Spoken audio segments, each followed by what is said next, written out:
Are y'all ready to roll? Let's go. I have been looking forward to this episode since I got the script because white tears is one of my favorite subjects. I can't wait to call that out. Let me bring in three of my favorite people to run through this. Dr. Bryant is here. Welcome.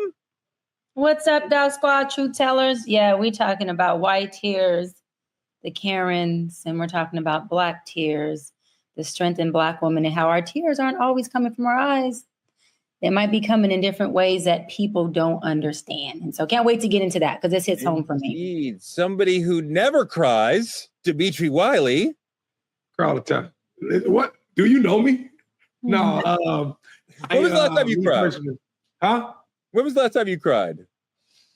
Last time I cried, maybe probably like 3 weeks ago. I have an aunt battling some health issues, and we pray and we cry together. That's just what we do. But yeah, very in tune with those lovers. I see you. I know you know. It's a pleasure to be here. You know, I appreciate you said that, Dimitri. I want to cry sometimes. There are moments when I get that feeling, but I'm so deeply socialized to not cry that it doesn't even come out. Yeah. Lauren Lake, maybe you could provide some advice, some therapy for me. Let it go. Let it go. Yeah, nothing wrong with having a tear. Nothing wrong. My daddy was emotional and strong, but yes, he could cry a tear of joy, of frustration. I love that about him, and I try to give that to my son as well. Although we do have to make sure we're not just raising people just run around crying all the time. Sure, of course. Dr. B. Of course. I mean, you know, I think it's okay for men to cry. Yes. I am okay with being emotional, but I'm so deeply socialized that it just won't come out, you know. But you feel it and let yourself feel it. It's okay. It's okay to let yourself feel it. Right, Dimitri? It's okay to let yourself This is true. True statement. Let's get into some heavy topics today because we got the big, difficult things to run through today. Our friend Tyler Perry, we respect him. He's in a lot of hot water. Actor Derek Dixon has filed a $260 million lawsuit against Tyler Perry, citing sexual harassment, assault, workplace retaliation, other things. Perry denies all of this, calls it a fabricated scam. But goddamn, this is a hell of a story for Tyler Perry to deal with, and our community is talking about it in a wide variety of ways. Let's look at what my friend Don Lemon had to say and what my man Jason Lee had to say. Just looking at this lawsuit, Jason, I don't know. I mean, $260 million. Like, come on now. Listen, Don, let me just cut straight to it. I recently have been getting to know Tyler, and because we wanted to honor him this year at my award show, which we're honoring you, by the way. I have found him to be very professional, also very respectful. Now, that's not to say that nothing could happen, but let's like unpack this a little bit. None of us have ever heard from Tyler Perry's lips that he was gay. So this is also an attempt to out him and an attempt to embarrass him. And most celebrities who don't have the resources will fold under the pressure because they just want the headline to go away. If I tell somebody right now in the DM, which I probably have, yo, you're fine as shit. I want to sleep with you. Where is that worth $260 million? I'm a single man. Men walk up to women in the club every day and say, hey, I want to sleep with you. And women have the right to say no. In this case, those text messages don't say no. And it don't say that he's done anything to go beyond the scope of being interested in another person. So I'm confused. Jason makes an interesting point. This could be partly about trying to out Tyler, who has not himself confirmed or talked about what he does on his own time. Actor Alan Payne from House of Payne had issues with Tyler behind closed doors. Alan has since gone silent. Last year, Christian Keys suggested in a post that he was harassed by a powerful black man. That's Alan, a powerful black man in the industry, and he's since gone silent. Let's listen to Christian Keys and take a look and notice there's definitely a lot of pain in his voice. I was the one that was sexually harassed for years, bullied, intimidated, and sexually harassed for years. You get a grown-ass man that knows that you're heterosexual and you're sleeping off Hennessy in his guest room, and this dude tries to climb into bed with you. So you spaz out, push him out, like, what the fuck? Get ready to leave. He apologizes, blame it on the alcohol. And you try to forgive him. So you're like, all right, man. All right, I'm gone. You shake his hand on the way out, and he tries to grab your penis. So if people don't believe me, they can hear him in his voice.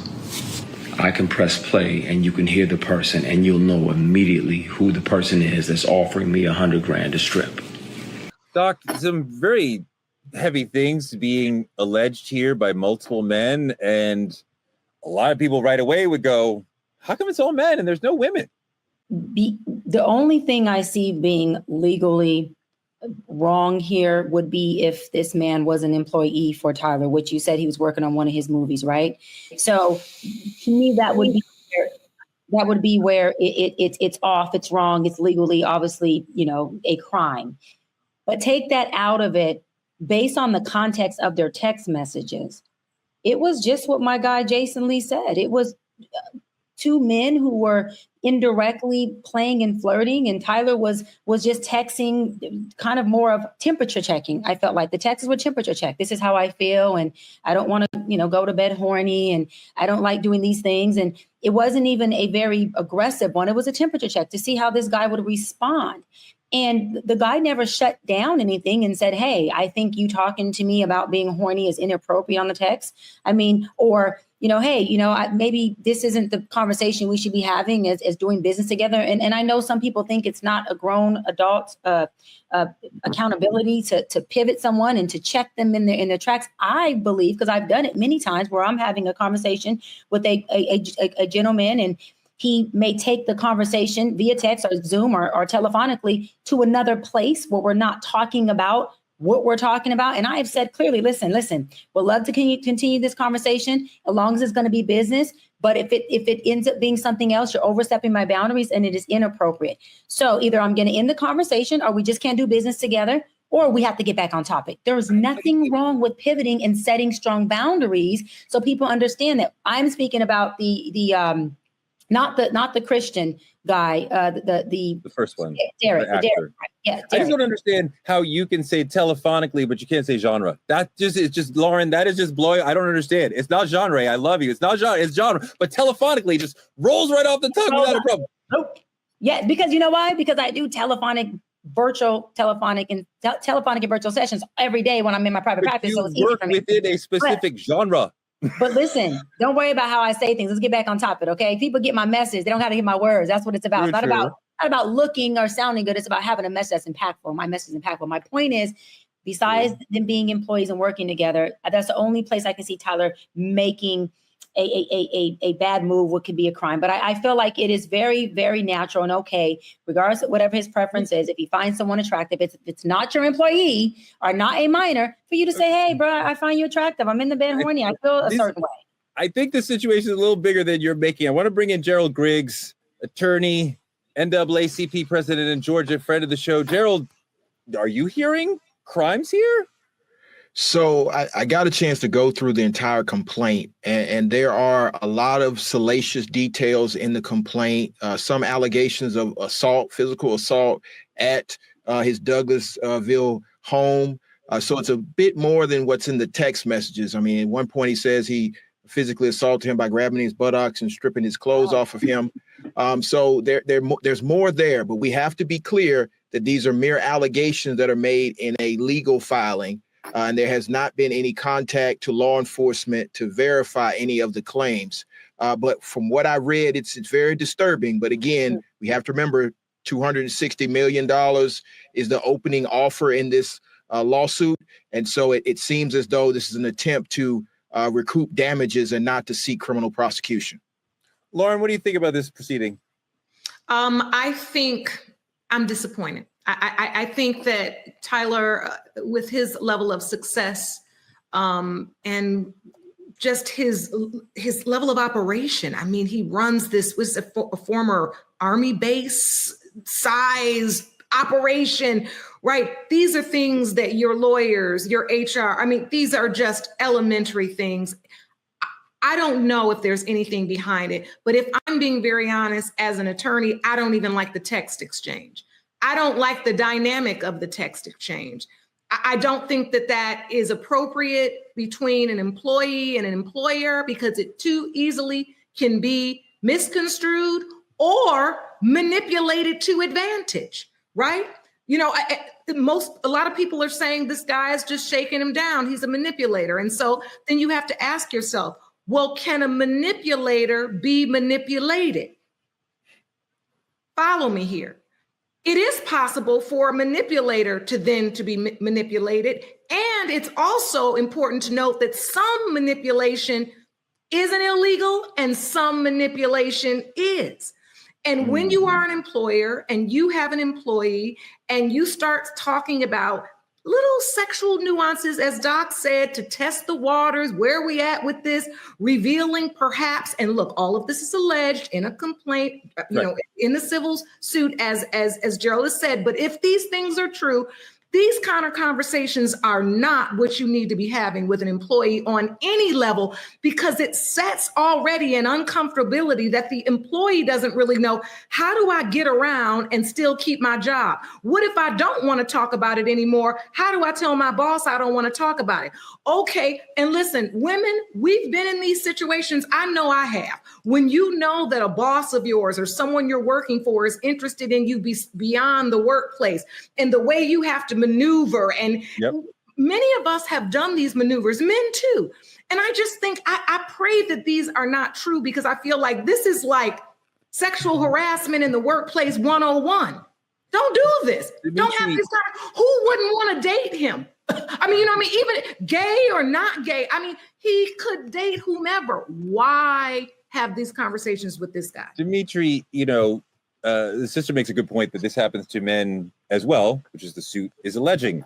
I had a famous male boss who took a liking to me and started calling me. And there was a Sunday night, I recall, where he had me on the phone for about an hour, and there was no professional reason for us to be talking because there was a buffer between us. So I would talk to my direct. So it's just personal. And he's asking me, come over. And I'm going, no, because I don't want to do that. That's not how I get down, but also not with somebody who's my boss's boss. And it was very uncomfortable. And I really liked working there. And I wasn't really wanting to leave. And I wasn't going to get in the situation. But then you're worried about, well, I've politely said no, but is that going to have an impact or what? What do I do when I see this person in the office? And it was extremely complex and uncomfortable. Your thoughts? It would make anybody uncomfortable, and I can absolutely understand it. Just like Judge said, this is one-on-one sexual harassment in the workplace. But I think the thing about it is, where this gets complicated, this is the head of everything. This one move ends your entire career. So for me, his sexuality being in question with this, I think I'm just speaking for the people I know, we all kind of thought Tyler, you know what I'm saying, maybe swung that way from the caricatures to the, mannerisms to whatever the case is. It was already in people's mind. But to bring it to the forefront, I think that's the threat that they're trying to pose. Because this is new light. No, if Tyler's never said it, it's never been confirmed. So to bring that, they want that to be the threat to Tyler. Tyler's been, if allegedly from the victims and the time periods, he's been doing this for quite some time. I think there's a man, just my opinion, I think there's a man attracted to man. And to Judge Lauren, she asks, why? You can get anybody you want. Why? Again, it's the psychology behind it. I want what I want, and I'm going to do whatever's necessary to put me getting what I want to the forefront of the conversation. That's investment in careers and all of these things. So it's a psychology behind it. If you're in a position where you can get anybody you want, which I imagine he probably is in his life, but then Dimitri, if he decides he wants somebody who's not sure or doesn't want him back, well, now we're in a position where the guy who never really hears no is saying, I want that. And, and I mean, when you talk about Christian and Alan Payne, there's a lot of smoke there. But can I say something? what's amazing me is that because these are men presenting themselves and coming to the forefront, this is getting a lot less light than it should. If this was a woman, this would be everywhere. Like if this was a woman that Tyler Perry has done these things to, this would be everywhere. I'm seeing more attention on Tyler Perry's new movie on Netflix. What if Tyler was a woman? What about that? What if Tyler was a woman? Making suggestive comments and such to a male. I think it's similar to this situation. It get wiped under the table. I think there's the idea of a male being the victim that the world just doesn't want to accept. Yes. Fully. I think that's a problem I'm looking at with this situation. And that's a problem for me. I want to move on to our politicking segment because we have a really important conversation that we have to have because we are at war, America. We drop bombs on Iran because Israel asked us to, basically, and now we're in a crazy situation. For a lot of us, we were already laughing about this when Tucker Carlson and Rafael Cruz had a wild conversation which showed how little Cruz knows and suddenly how much Tucker actually cares about Iran. Let's watch that. How many people live in Iran, by the way? I don't know the population. At all? No, I don't know the population. You don't know the population of the country you seek to topple? How many people live in Iran? 92 million. Okay. Yeah. How could you not know that? I don't sit around memorizing population tables. Well, it's kind of relevant because you're calling for the overthrow of the government. Why is it relevant whether it's 90 million or 80 million or 100 million? Why is that relevant? Because if you don't know anything about the country... I didn't say I don't know anything about Okay, what's the ethnic mix of Iran? They are Persians and predominantly Shia. Okay, it's not even... You don't know anything about Iran. So I am not the Tucker Carlson expert on Iran. You're a senator who's calling for the overthrow of the government. You're the one who claims anything about the country. No, you don't know anything about the country. You're the one who claims they're not trying to murder Donald Trump. You're the one who can't figure out if it was a good idea to kill General Soleimani, and you said it was bad. You don't believe they're trying to murder Trump. Yes, I do. Because you're not calling for military strikes against them in retaliation. And if you really believe that... We're carrying out military strikes today. You said Israel was. Right, with our help. I said we. Israel is leading them, but we're supporting them. Well, you're breaking news here because the U.S. government last night denied, the National Security Council spokesman Alex Pfeiffer denied on behalf of Trump that we were acting on Israel's behalf in any offensive capacity. No, we're not bombing them. Israel's bombing them. You just said we were. We are supporting Israel. High stakes. You're a senator. If you're saying the United States government is at war with Iran right now, people are listening. Okay, we are not bombing them. Oh, okay. Israel is bombing them. And why do you do the snide? Oh, okay. What do you mean? Because this is super high stakes stuff. This is a huge country that borders a lot of other important countries. A lot of the world's energy comes from there. So let me ask you, you don't want another disaster. You don't want to be reckless. The Ayatollah refers to Israel as the little Satan and America as the great Satan. Do you believe him when he says it's the great Satan? Do you think if the Ayatollah could murder both of us right now that he would? I do. We are currently now at war with Iran. Since that ridiculous conversation where he contradicted himself, we have bombed Iran. Now, it is critical for you guys watching this. If you want to understand what's actually going on, you cannot watch CNN and American media. You have to look at something like Al Jazeera or Truth Talks, which will tell you what's really going on over there, because you're not getting it from traditional American media. They will tell you that we have bombed multiple nuclear sites in Iran. The fact is that their nuclear sites exist inside mountains miles down beneath the surface. So whatever bomb you drop did actually nothing. Iran is working on a digital response to America, perhaps. Some people are saying that there will be a internet-based retaliation against America, and there's already operatives in America embedded here who can help with that. But even without going that far, Lauren, we have 40,000 troops in the region. We have multiple military bases in the region. All of those people and all of those bases are currently on high alert because Iran could decide to attack any of them. And I don't know that Americans are ready to see American blood be spilled against Iran, a country that they can't articulate why would we be fighting them. And a lot of Americans are like, why are we going to war for Israel when they started this under completely illegal pretenses?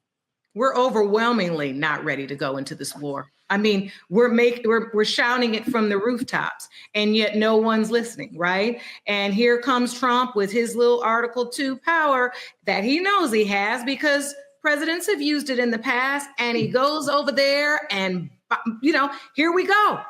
And I mean, honestly, you all, I had trouble sleeping last night. I don't know if anybody else is just, but it from a mother standpoint, right? Take lawyer hat off, take TV hat off. I'm talking about just from a mother standpoint. Like, I'm now having to start to have this conversation with my son. Like, this is where we are now. This is somewhere this could have real consequences. And I think the majority of the American people were not wanting to do this. I mean, I'm listening to Tucker Carlson, like word for word, like, oh Lord, I'm going toe to toe with Tucker. He's actually asking my questions. I'm actually agreeing. You all, this is insanity. And I mean, I'd like to hear, Gerald's here too, and I'm so glad you're here because you're definitely work more hand in hand with government and all of the things with the NAACP. What are the thoughts? Are some of your colleagues reaching out to you? What is the thought behind this? And what standing do the American people have at this point? He's got like 48 hours that he needs to engage Congress after he's done. Has he done that? Well, let's unpack that because I spoke to a former congressman this morning to understand exactly the legal point that you're raising. And traditionally, Congress authorizes war. So the president would have to go to Congress to have an act of war. Since 9/11, we gave the president the ability to declare war. And I may be getting the language there wrong, but because of 9/11, right? He doesn't have to. He can launch an attack without going to Congress first. Now he will have to report back to Congress. This is what I'm doing. The report back, Gerald, will be our base got attacked here. And this number of soldiers got killed. And I can't imagine how Trump would explain to America, this is why we're in this situation. So what you have to understand is after 9/11, the Congress ceded some of its war power to the president for an imminent threat. And so he has 48 hours to go back to Congress to report. So that's why he was able to launch these attacks. And so as you've all stated, we've been watching this with bated breath. I was driving back from Albany, Georgia, when my phone started buzzing saying the president had tweeted that he attacked Iran. I'm sorry. And so the first thing that went in my mind was, oh my God, we're not ready for a land war against one of the most imminent regimes that has been, against America for a while. And so to hear the logic last night for 10 minutes of him just saying things that probably won't bear out to be true, and then to understand many of our family members and our friends are going to have to go over into the region or already in the region, the 40,000 troops that are already there, the military bases, the ships, the submarines, for what? This president ran on a platform of no more forever wars. He criticized the withdrawal from Afghanistan, but now we're going into the biggest beehive in the region. And for what reason? We have to remember history now. What happened in Israel was about Palestine, and then they attacked Iran. To understand that there's an aggressor in the region that's not working in the best interest of the region. And now 100%. They have to fight with the biggest power in the region that potentially has nuclear weapons. And so I don't understand the rationale without making the case to Congress. If he wants to go to war, he needs to make the case. And I don't think the case is there. And where's the imminent threat to us? Hold on, Dimitri. Israel has made Jewish people around the world less safe by being so bellicose vis-a-vis Palestine, right? And people are protesting that in a righteous way. And some people are doing tragically horrifying things toward Jewish people, which we do not support. However, we understand psychologically, Israel is creating a situation where the world is less safe for Jewish people. That aside, Israel is now doing something that is making the world less safe for Americans. Any building in America could drop at any second right now. If you think that Iran would never come here, that's insane. We are a giant, very vulnerable target. And we are basically a bull in a glass shop, acting like we can't get hurt. You know, over there, Dimitri, they're used to bombs. So a building falls down, they don't freak out. America, one building fall, we will freak the fuck out. And we will probably not want to be in this war at all. We can't even handle a snowstorm here in America. Anything unexpected. So, and then we go call for the unexpectancy. Like, we send the first shot, knowing we ain't prepared for the fight is insane to me. But, you know, I think what gets me the most is that we're not just scattered on the fighting aspect of it, the war aspect of it. We're scattered all together, like all at once. Like we're screwed on a global stage when it comes to us in America. Like, if you really pay attention to it, we have no like unified media or anything. Like, you're announcing this over a tweet. You're saying this through Twitter. My grandma ain't got no Twitter. She probably needs to know this information. You know what I'm saying? Like, the thing about it is, this should be public service announcements. And we making it seem like, oh, this is just another thing here and there. We're bigger than them. We can handle this. It's terrifying. Lauren, you know, for our entire lives, unease in the Middle East has been a constant headline that keeps recurring. And it's been about Palestine. It's been about Israel. It's been about Iraq. It's been about Iran. It's been about Kuwait and Qatar. I mean, and you know, you might say, why? You know, Gerald referenced the beehive. This is because America is in the region radicalizing people, messing up governments. You know, America deposed the democratically elected leader of Iran, which led them into this more religious leadership that they have now, which is part of why we're in this situation now. So America has been manipulating and screwing up the situation in the Middle East for decades at a leadership level and at a terrorism level, right? So many of our prisons there and the occupations we've had there have radicalized people there. And then we wonder why they're so bellicose, why they're so warlike, because we're occupying them and we're in their face killing their people. We are notorious in this country for throwing the rocks and then hiding the hand. I mean, that's just something that we've been in. And before we move on, though, I have to say this, because when Gerald said this, I thought this was an important point that we kind of skipped over.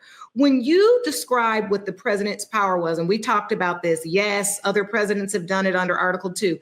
The threat needs to be imminent. And I yelled out, and I need to get to this point. Where was the imminency? Where was the imminent threat? And I mean, I'm stuck on that. Well, let me give you an answer. Let me give you an answer. Please do. And I want to ask this too. The 51st state is under an imminent threat. Okay. So, okay.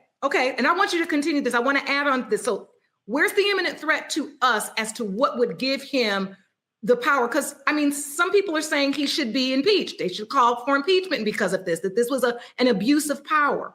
What are your thoughts on it, Gerald, in terms of the imminent, and is it an imminent threat to our country, or is it an imminent threat to our ally, which is Israel? Where's the imminent threat have to lie? Because I was sitting up reading last night trying to figure that out.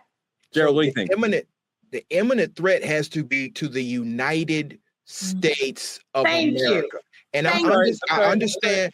But Israel is technically part of the United States of America. Israel is an ally of the United States. It's not a state, it's an ally. It's more than an ally. You know that. It is the number one ally in the world. I'm just going down what the law says. Okay. Yes. And so it's an ally. And so if the ally is attacked, he needs to go through Congress to get authorization to do this. That the idea is that Iran is working on a nuclear weapon, and that sounds very familiar. We were told a few decades ago that a certain country had weapons of mass destruction, and so we had to go in. And so we went in twice, and twice we saw no evidence of weapons of mass destruction, which led to the Twin Towers falling, and us the 20 years war in Afghanistan. So in order for us to fully ground this in history, we have to understand we've done this before. Right. And so for the president to unilaterally act when there was not an imminent threat, that's why individuals are calling for an impeachment. And that's also why elected officials on both sides want him to report to Congress about what's actually happening. Doc, I want to underline a point within this that American intelligence said in March, Iran is not close to nuclear capability. And Benjamin Netanyahu and Israel have been saying they're 2 weeks away for 20 years.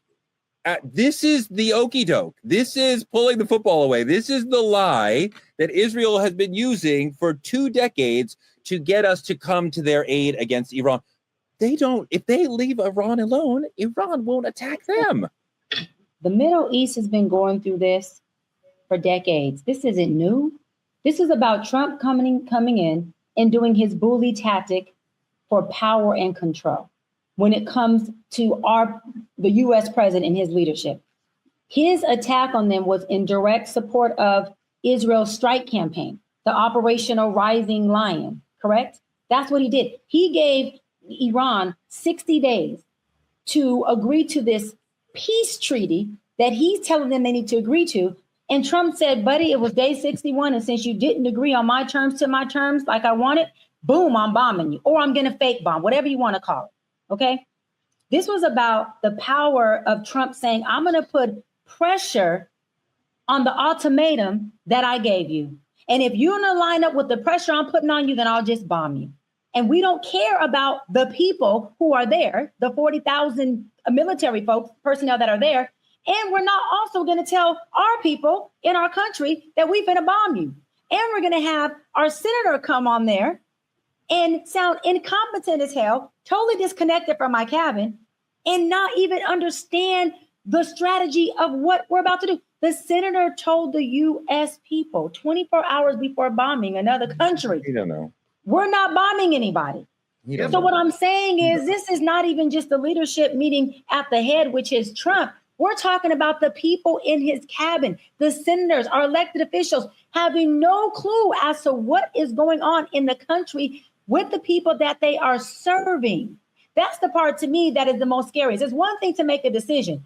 We don't even know the decision you're making, and then you're lying to us, or you're incompetent, or both, and saying, we're not bombing anybody. All for Trump to say, hold on, Torre, you didn't listen to me on the 60 days I gave you to come to a treaty. Yeah. In a Middle Eastern region that has been at odds for decades. You thought these people were going to just wake up and say, because you're Trump, we're going to come to this peace treaty. We're going to sign. Everybody's going to stop bombing. Come on now. Hey, Gerald, one thing that I noticed in all this, because we heard for a very long time that Israel has an iron dome and no one can attack them. And even Trump said we should have something like that, right? And he started working on maybe we have discovered that the Iron Dome is not a dome, and it is not repelling most of Iran's rockets into Israel.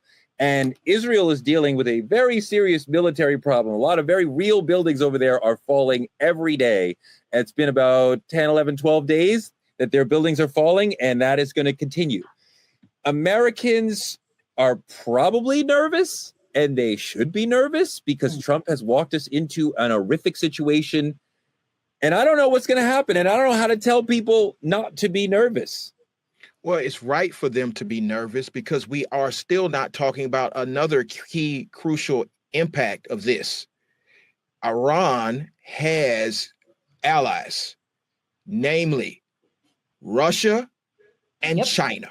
Yep. And so if you study world history, it's events like this that lead to two sides forming and a big war coming. Now, I'm not being facetious to say this could be the opening shots of a world war, but he needs to understand that the American people need to know what is happening in real time so that they can make the decisions through their duly elected bicameral House, the Senate and the House, to make a decision on whether or not it's in the best interest of this country to go to war. What happens with this president is whenever he's in a sticky situation, he causes something else to happen as a distraction. This was the worst possible distraction he could possibly get us involved in. I don't know if this is a distraction, brother, and I know that strategy. I know that playbook. You're 100% right that he does that a lot. I think Israel purposely dragged us into this situation. I don't think Israel attacked Iran to then give a distraction to Trump. I think Israel is dealing with their situation, their long-term genocide of the Palestinian people, and they said, well, perhaps they said, let's have a distraction because America will come to our aid. I just want to note one thing here, Dimitri, also, because Gerald makes the point that this could lead to a geopolitical chess match, a World War III. I want to go a little smaller. One thing we have seen in the last 20 years is it's very, very difficult for even a large army from America or Russia to go into a smaller country and win. It's nearly impossible. Those people have been repelled over and over and over, especially in the Middle East. So the notion of we have the most powerful army in the world, that is true. That's not going to make a damn bit of difference in Iran.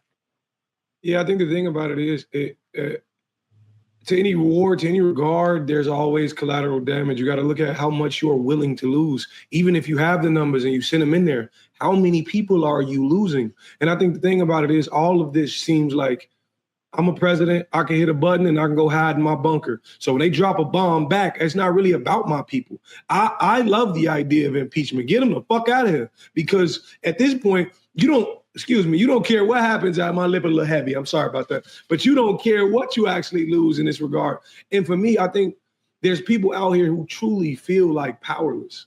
There's people out here who truly feel like there's nothing that they could do. But I want to encourage people to continue having them conversations with your family, continue making them posts, informing other people of what's going on, because that's their plan. Their plan is to get us in silence, in discomfort, in defeat, and just do what they want to do and lead the blind. But you got to keep those conversations alive. You want to have those conversations. You want to understand this particular story. American news outside of Truth Talks will not be helpful to you. And I understand this as a person who married into a Lebanese/Persian family.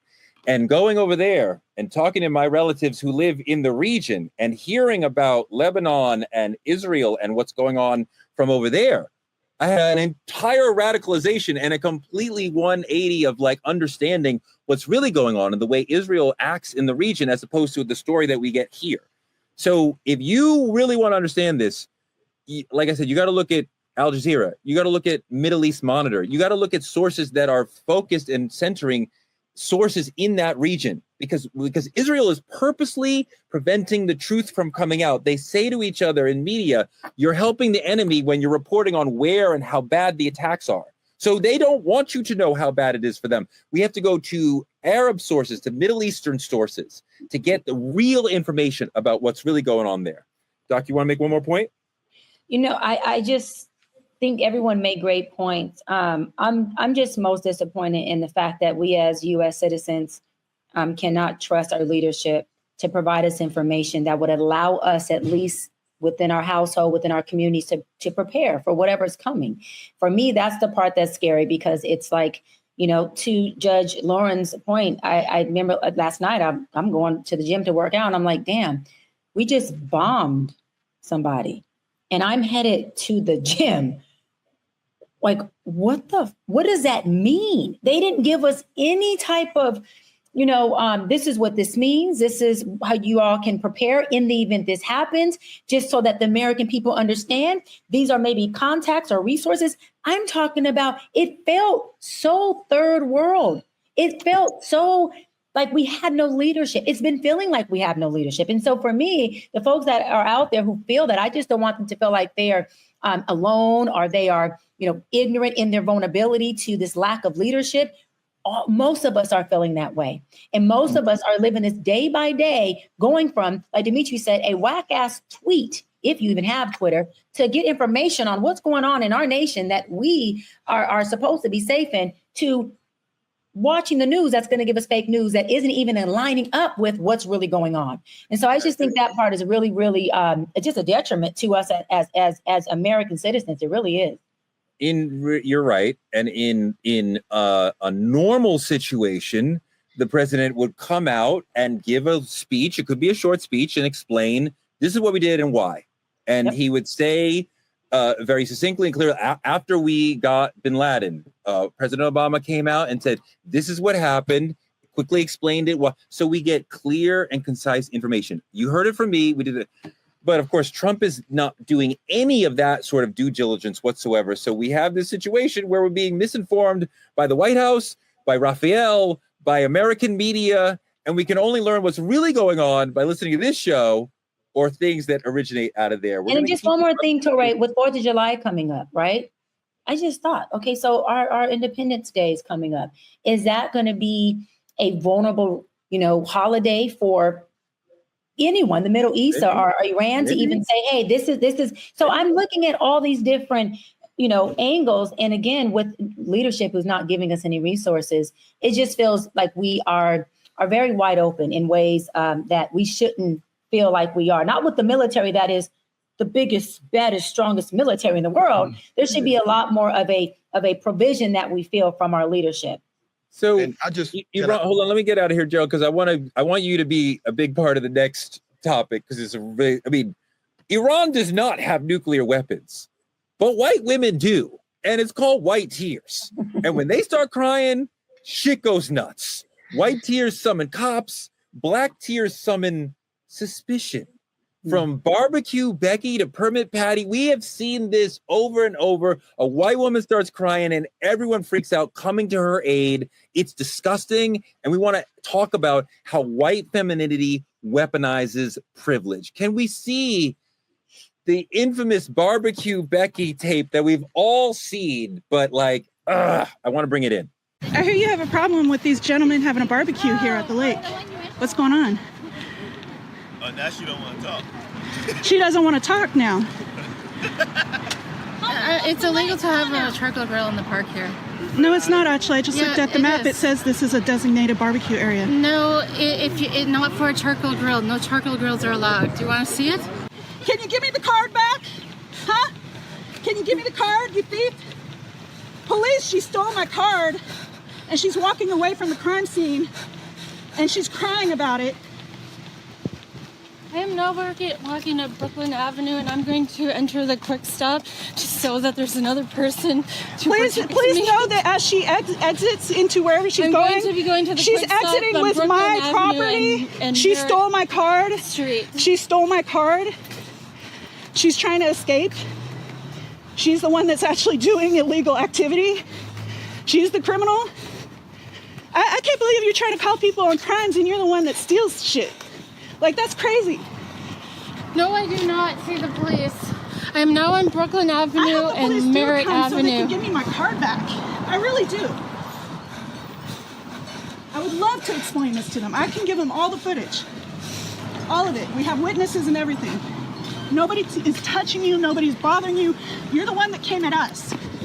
You're the one that sat there for 2 hours being mean to some 2 black men because they're barbecuing. That's what's really going on. I am going to be inside the Quick Stop at Brooklyn Avenue and Merritt Avenue. Can you give me my card back? You think I can't keep asking for this? Can you give me my card back? Please leave me alone. That's really triggering to watch. Doc, the sort of white woman tears thing we all know about. Part of my question is, do they know what they're doing? I once did, back when Twitter was a whole thing, I did a poll. I challenged my white female followers to admit that they understood what they were doing. And several people stepped up and said, yes, you are socialized as a teenager to understand that when a girl starts to cry, the room will stop and everybody will turn into what she needs. And everybody will say, how does she get what she needs as fast as possible? And I think they absolutely know what they're doing. That was your first question? My first question, Torre, was, girl, if you don't put that phone down and snatch your damn card back from this lady, and you could record after. That's how I felt. It's like, this is the thing. it's always looked at like the Black woman is the antagonizer. We are the aggressor. Our needs don't hold value. Our voices are too loud, but our message is too low. And so when you have all of that versus the white women who her tears are screaming from a mountaintop, right? Everyone's supposed to adhere to that, stop to that, and put action to that, because there's power in her crying, because her cry is for help. And the Black woman's cry is, we're tired, we're exhausted, we've been fighting for so long. And so because of that, right, we're looked at as the come out of the ring and come out of the cage and being in the lion's den per se persona. It gets the wrong connotation. And I think because of that, a lot of Black women understand that, okay, my tears need to be saved for when I no longer can take it. My tears need to be saved for that nervous breakdown. My tears need to be saved for when I have time to cry. Because if you're talking about the Black woman and putting weight and putting motherhood and wifehood and leadership and community and family and everything else on their shoulders, it's not even about can we cry, but do we have the time to cry? Do we have the space to cry? We got shit to do. What has crying done for us? And when we do cry again, that is called an emotion. And I'm gonna go psychological for a little second. When you're not used to being able to have your emotions work for you, you build a bad relationship with emotions and you start to suppress them instead of externalizing them. When your emotions, like white women, have been validated and coddled the whole time, you have a good relationship with emotions. So you crying and feeling them is something that you get rewarded for, and you get an action that results something positive for you. So what am I saying is that the Black woman has that narrative anyways that says we don't have time to cry. We got shit to do. So so our tears show up a lot of times where they're externalized of we're fed up, we're tired. So it may look aggressive, and it does look tired, and it does look fed up because we are fed up. We're not aggressive. We have feelings, we have emotions, and we have weight that we always are not able to give to somebody else to carry. And our crocodile tears aren't always something that is solidified and coddled and respected. Lauren, I think white women know what they're doing when they cry, and they know the power of their tears to get them the help and the attention and the centering that they are asking for. Do you think that they are doing it on purpose? Yes, the precedent has been set. I mean, look at the past centuries: Jim Crow, lynchings, Emmett Till, God rest his soul. I mean, this is not anything new. As I talk about it all the time, it's a colonizer's playbook, and this is how they run it. White women are raised and socialized to know this, right? And use it, right? It's part of their power, right? Well, Black women, we see our power in other ways. They see this as part of their power, because often white women are socialized to be an extension of the male, an extension of the man. So right? So my cries go directly to the power structure, right? I'm connected to the light bulb. And so then when I cry, that connection goes up and boom, things happen. To Dr. P's point, for Black women, that's a whole different story. And so, yeah, I do think they know exactly what they're doing, wreaking havoc all over town, everywhere. And I think it's dangerous. Look at what happened in Manhattan. The gentleman, I can't call his name, who was bird watching. Yes, and all that went down. And he was graceful enough to say he doesn't want her to lose her job. No, she did. She did. Yeah, she need to. She need to have a lot happen, because that was all purposeful. And it's a little switch that they know how to pull, and it's dangerous. Dimitri, it's dangerous. To the point where, let me say this last point, because I'm gonna be very honest, and this, you say it's true talk. As a mother of a young Black son, I have had to school him at age 14 what he will and what he will not do in the presence of a white girl or white woman, because of what her misinterpretation or her uncomfortability may cost him. I appreciate the lesson, Dimitri, and we have to give our children, you're going to give your son that same sort of lesson, but we can't always control it. I'm thinking about a situation that happened to me out of the tennis courts like 3 weeks ago, where I had a dispute over a court with a white woman who we were just talking, and she said, "Oh, I'll just call the police." And now I'm nervous and like, what's going to happen when the police, are they going to believe me? And then when they came, she said out of nowhere, he assaulted me. This is a true story. She said, he assaulted me. I had never been within 12 feet. We argued. I cursed her out. She cursed me out, but I didn't touch her. I didn't even get anywhere near her. But she said that. So now I have a moment where I'm like, are the cops going to listen to her and like put me in the bracelets and then I got to figure it out later? Or like, can we work this out here and now? And like, do you yourself, as a father and as a young man, worry about the power of white female tears as you move through the world, that anybody could say he did it, and next thing you know, you're in the sauce? You know, I'm a yes and no, and the reason I say yes and no, because I'm going to make sure that when I'm preaching to my son, that he understands that there's power in his voice as well. I'll tell you about a very similar situation. I was working out downtown at this gym. I've been going to this gym for probably like 2 years. I was probably like 22 years old at the time. I'm on a treadmill, headphones in, white lady come tap me on the shoulder. She said, "What are you doing here?" I said, "Excuse me?" She said, "How can you afford to be here?" Oh, no. Like this. I swear, right here to God. She comes to me, "How can you afford to be here?" I say, "I pay just like everybody else." I say, "What are you asking me?" She was like, "I don't know if you've looked around, but we don't have any basketball courts or anything at this gym." So I swear to God, like right here to God, I go to the front desk lady and I'm like, I'm being like harassed by this young woman here. Mind you, I'm calling a young woman, trying to be respectful. She's probably like 60 years old. And she's like, I'm being harassed. She lost her membership. She lost everything. She had to go and get up out of there, escorted her out. But the thing about it is, there's power in being, attentive to the situation, to say, I'm not going to let this get me out of character. I'm not going to let this change who I am. Now, it'd have been completely different if she snatched my headphones, you know what I'm saying? And she took possession of my property. Then my emotions may be riled. But it's important to, I think, advocate to the ones growing up that composure is a big deal, because once you break that composure, now you give them justification in the minds of these police officers who have to pull up and review this situation. If I'm the one yelling and angry and she's quiet and crying, you know what I'm saying? They're going to view it how they view it. No, it's a great point. It's a fantastic point. I mean, like, it's about how we have to maintain our composure and dignity in moments when they don't. But when we do, we can have that power. I want to roll a moment that speaks to that. Remember Permit Patty? This woman don't want to let a little girl sell some water. She calling the police on an 8-year-old little girl. You can hide all you want. The whole world gonna see you, boo. Appearing on the Today Show, Permit Patty, whose real name is Allison Edel, says she tried to be diplomatic by politely asking the girl's mother to keep the noise down. And I said, please, I'm trying to work. You're screaming, you're yelling.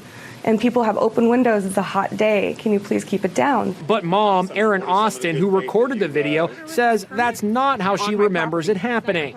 She said, if you don't show me a permit, I'm calling the cops. Okay, call them.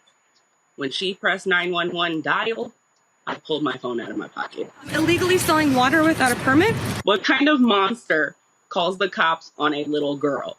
Whether she's black, brown, orange, yellow, purple. But Edel says she was actually talking with the building's security guard, not police. She says she has received thousands of hateful messages. All kinds of threats. Horrible images. I know me and Dimitri sent her some of them and she deserved all of them. But Gerald, part of the thing here too is we see them crying and that brings the world running to paying attention to them. But then black tears or black truth or black people saying, I want justice is not given the same attention. Like even like sisters crying is not responded to. Why is that? Why do we have that schism? Well, I mean, it comes back to the history of this country. And when you first started this segment, the first thing I thought about was the tears of Carolyn Bryant, which was the young lady who said that Emmett Till whistled at her and it ultimately led to his death. And so we have to understand that this country is socialized to respond to white tears with violence and to respond to black tears with acceptance or negating or pushing back. And we have to socialize our children, one, the proper response to it, but two, we have to change that paradigm and that narrative so that it doesn't happen moving forward. You know, for as an African-American male, we all know what happens if a situation like that happens. Either the police are going to be called, you know, a few decades ago, the lynch mob was going to be called because that's how the story starts. A white woman says a black man looked at her the wrong way, whistled at her the wrong way. That's instant death. Now we call the police and that's instant mass incarceration. So we just have to make sure that we understand that it is present. We have to respond to it, as Dimitri said, with that composure, but also understanding that we still now have weapons to push back, like recording, like making sure the truth is told about the encounters. Yeah, and I think we also need to make identifying our emotions a norm in our community and our culture. How often do we pay attention to our own tears? How often do we hold a safe space for each other, Black folks, male and female, to have a space to just cry, to just support each other? How often do we pick up the phone and call each other within the Black community and say, you know, hey, Judge Lauren, I just need to talk. I'm having a moment. And her hold space for me, although she does it. But how often does it happen, even between the genders, Black men and Black women? Well, a lot of times we're not supporting each other in our emotional uproars. We're not being refuge for each other. And I'm not blaming us. I'm just trying to bring it to the nucleus of how we can support each other so that emotions being identified become a healthy norm and not something that's seen as weakness or a vulnerability for us to take advantage of each other to say, oh, I see that this person has an issue. I see this person is weak because they're crying or they're in tears. No, let's be supportive of one each other. Let's go further, even in these broken families and broken homes. You know, how many times has a single mother cried? And the father of that child maybe not adhere to those tears? How many times has a father who's been a single father? Dimitri and I are very close. We've had conversation about this, where he may be very emotional behind his son and things of the matters that he's going through and wasn't always given the right support. So we have to make sure we always take it back in-house to say, let's normalize within our Black community that Black men crying is attractive. It is strong. It is vertical. It is externalizing your pain. And we support you and hold space for you. And I want to hear what you have to say. And I want to sit with you if I got to be quiet and hear you talk. Or maybe I got to give you some guidance on where to go with that pain. And Black women, you can cry as Black men. We hear your pain. We know you are right. You don't got to hold on. I want to dive into that. And we're going to argue on another show because I want to dive deep on this one. But women, Black women are not here for Black men's tears at all. And nobody is policing us to man up more than them. But I want to focus on Black women's tears because that's what we're here to talk about right now. And Lauren, when a white woman cries, right, as we've said, the world comes to take care of her. When the Black woman cries, it's not the same, right? Is she being angry? Is she dramatic? You worry about getting into the ABW stereotype sort of thing, or she's a mess. It's not seen as like, oh, we must protect the damsel. It's like, what's wrong with her? Why isn't she strong enough? So why is it that our sisters' tears are met with suspicion and an expectation of you should be strong rather than wanting to protect her? Because it's just I always talk about this because it's the truth. It's just an extension of the plantation. Black women were supposed to be emotionless caregivers, right? We take care of the kids. We breastfeed white babies on our breasts. We don't have nothing to say. We don't have no emotions. We keep everybody alive. We serve. We are raped. We still don't have emotion. Nothing in a Black woman's life is supposed to require us to emote. And I hate this, but we are an extension of that. We are an extension of the silent tears, the silent fears. We still deal with that and have to, as Dr. B just said, we have to war ourselves out of that and give ourselves permission. I'll also say I'm very guilty of having to make an appointment to emote, right? I'm a very fiery person. I'm passionate about things that I love, and I'll cry at a Hallmark commercial in a minute. But when people think I should be crying, I'm not crying. And people are always looking at me like, that's so interesting that you never cried at your father's funeral, but you'll cry at this. And it's like, yes, because there I had to produce. I had to hold it together. I had to make sure things happen. And if I get deep now and I can sit down in Dr. B's office and pick through this, I maybe didn't think that if I fell apart, anybody could save me. Way. Gerald, I appreciate the ways that we are talking about these sort of people, giving them names like Permit Patty and Barbecue Becky and even Karen. But there's like a cutesiness to all these nicknames that to me sort of like takes the some of the sting out of it. Like we understand because of our cultural competency that Karen is a villain. But Karen, the word, does not sound like a villain, right? Barbecue Becky sounds like somebody who we could have fun with, right? So I feel like in a lot of the nicknames, we are presenting the story in a way that brings some of the pain of it down in a weird way. What do you think about that?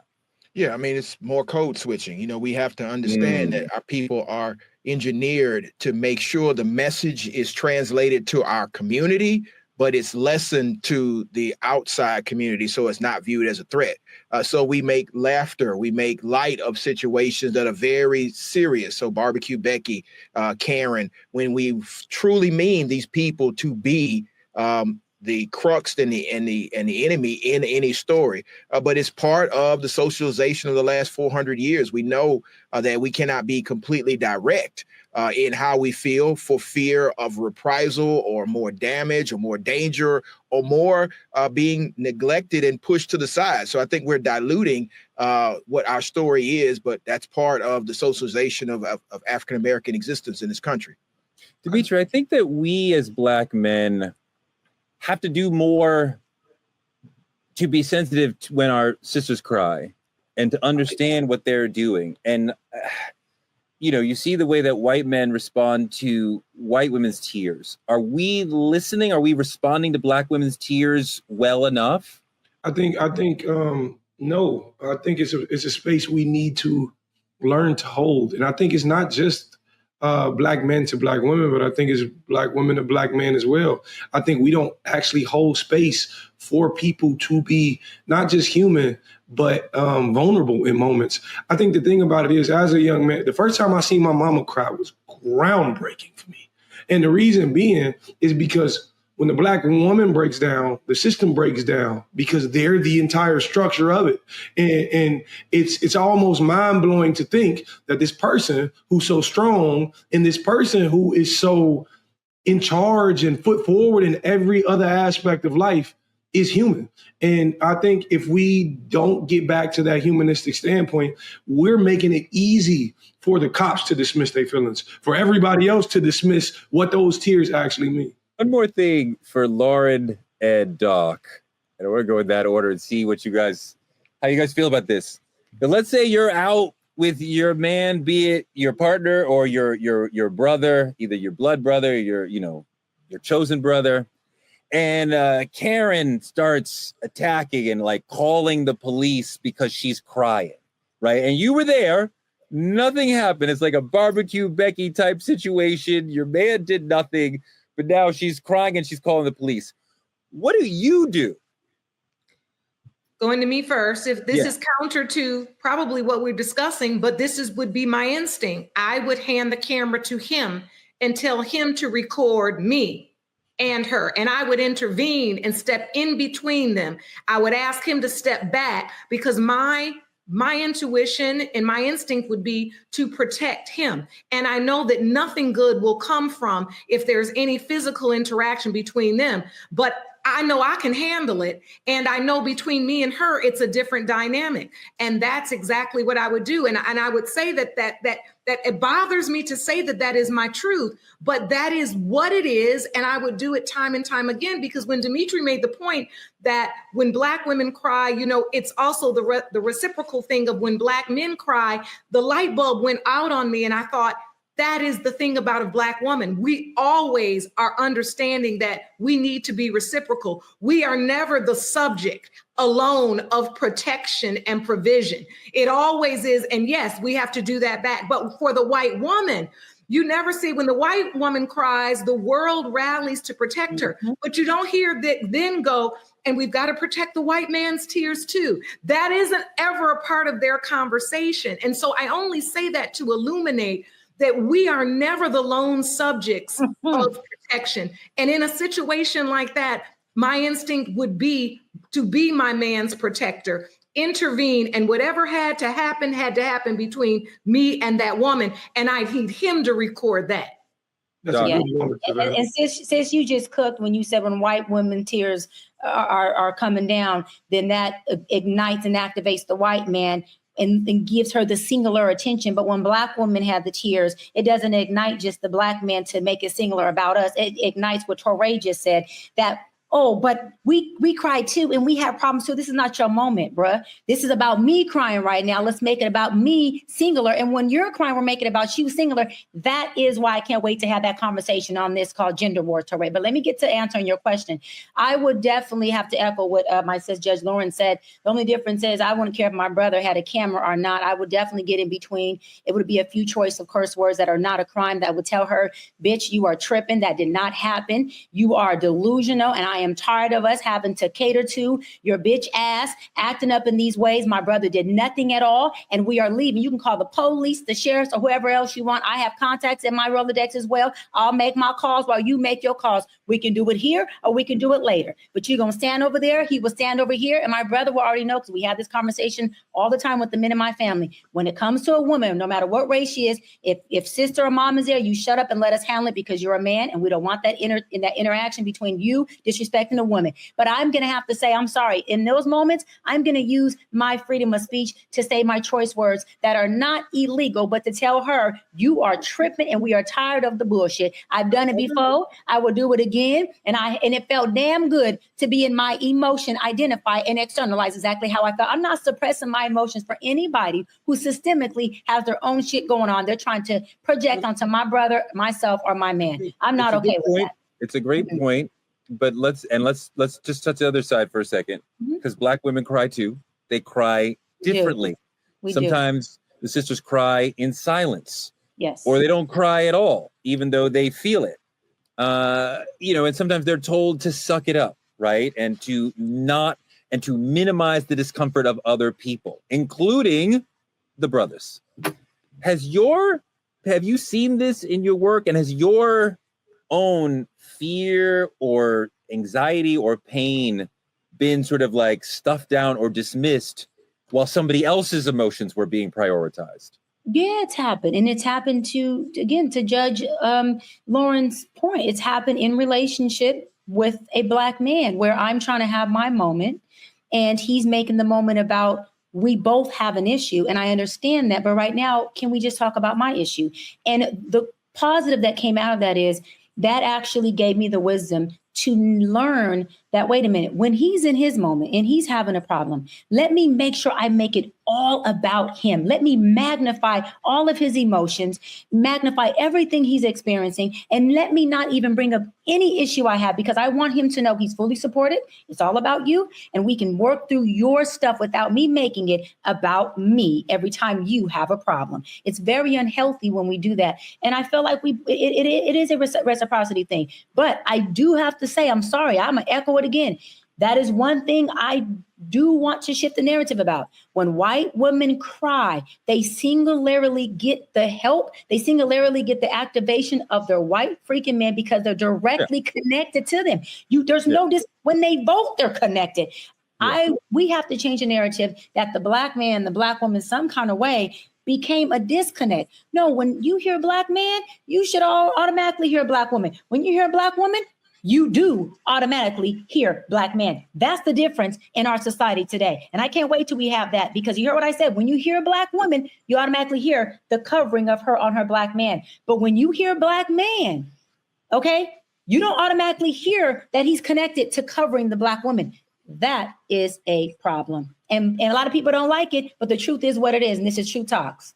I want you guys to go in the chat and talk about having to hold your tears in, having them dismissed, whether socially or in the workplace, but like the work that you've had to do to not be allowed to cry, because sometimes we know sisters need to cry, want to cry, deserve to cry, and for some reason society is not allowing them to cry, and that's really painful. And when white tears get more protection than black lives, we don't have a problem. We have a legacy with deadly consequences, and while their tears summon safety to them, ours are met with suspicion, silence, unrealistic measures of strength that we are never allowed to release. That's crazy.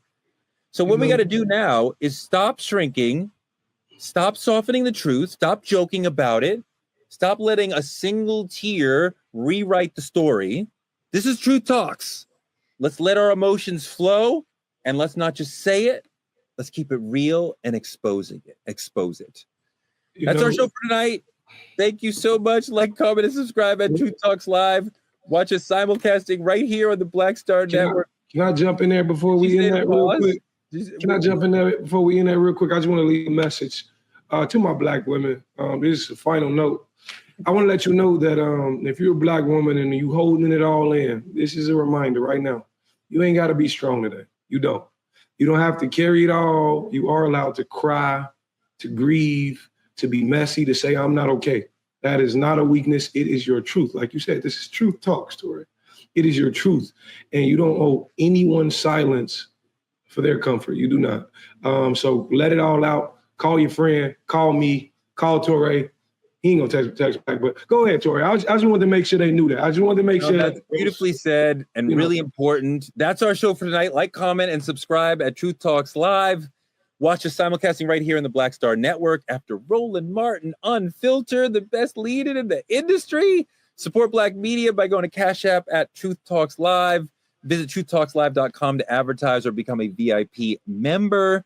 We're here every weeknight, 8 p.m. EST and 8 p.m. PST. That's in New York on the East Coast and where Dr. Bryant lives on the West Coast, 8 p.m. You can support us by advertising with Truth Talks. We reach over 10 million people with all of our social networks. So if you want to have a large, engaged Black audience, come mess with Truth Talks. Small businesses and influencers can also partner with us by visiting truthtalkslive.com. We want to thank our supporters, Juanita Madi, Kyla Carr, and Benjamin Gomes, for their weekly support for the truth. If you want to be in our credits, hit that Cash App and show your love. We have more people, Robert Jones, Dr. Weta Waltreese, and Theodore Gordon joining the crew. So thank you so much for the Cash Apps and appreciate you supporting the show. Next week, Ebony K. Williams, my friend, and Ryan Cameron will be on the show. And we will be here with you arguing and loving each other every night at 8 p.m. It's Truth Talks. We'll see you tomorrow. Good night, y'all.